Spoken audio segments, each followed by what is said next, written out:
Facebook page delete করার জন্য প্রথমে মোবাইল থেকে ফেসবুক অফিসিয়াল অ্যাপটি ওপেন করবেন।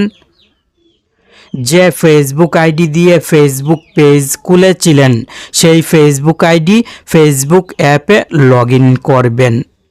মেসেঞ্জার আইকনের নিচে 3 লাইন অপশন থাকবে, এই 3 লাইন অপশনে ক্লিক করবেন। 3 লাইনে ক্লিক করে এই আইকনে ক্লিক করবেন। ফেসবুক পেজের নাম নিচের দিকে শো হবে। যে ফেসবুক পেজ ডিলিট করতে চান সেই ফেসবুক পেজের নামের উপরে ক্লিক করবেন। ফেসবুক পেজ লগ ইন হবে।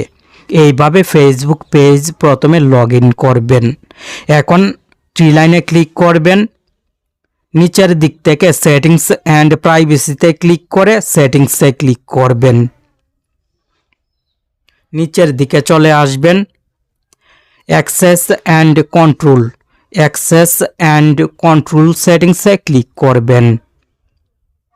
ডিলিট পেজ নিচের অপশনটি সিলেক্ট করবেন। ফেসবুক পেজ ডিলিট করার জন্য ডিলিট পেজ অপশনটি সিলেক্ট করে কন্টিনিউয়ে ক্লিক করবেন। আর ফেসবুক পেজ যদি ডিঅ্যাক্টিভ করতে চান কয়েকদিনের জন্য ফেসবুক পেজ ডিঅ্যাক্টিভ করে রাখতে পারবেন। ডিঅ্যাক্টিভ পেজ অপশনটি সিলেক্ট করে কন্টিনিউয়ে ক্লিক করলেই হবে। ফেসবুক পেজ ডিলিট করার জন্য ডিলিট পেজ অপশনটি সিলেক্ট করে কন্টিনিউয়ে ক্লিক করবেন। আবার কন্টিনিউয়ে ক্লিক করে এন্টার পাসওয়ার্ডের বক্সে যে ফেসবুক আইডি দিয়ে ফেসবুক পেজ খুলেছিলেন সেই ফেসবুক আইডির পাসওয়ার্ড দিয়ে কন্টিনিউয়ে ক্লিক করবেন। ডিলিট পেজে ক্লিক করবেন।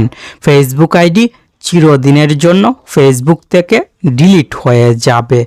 এইভাবে নতুন নিয়মে খুব সহজে ফেসবুক পেজ ডিলিট করতে পারবেন।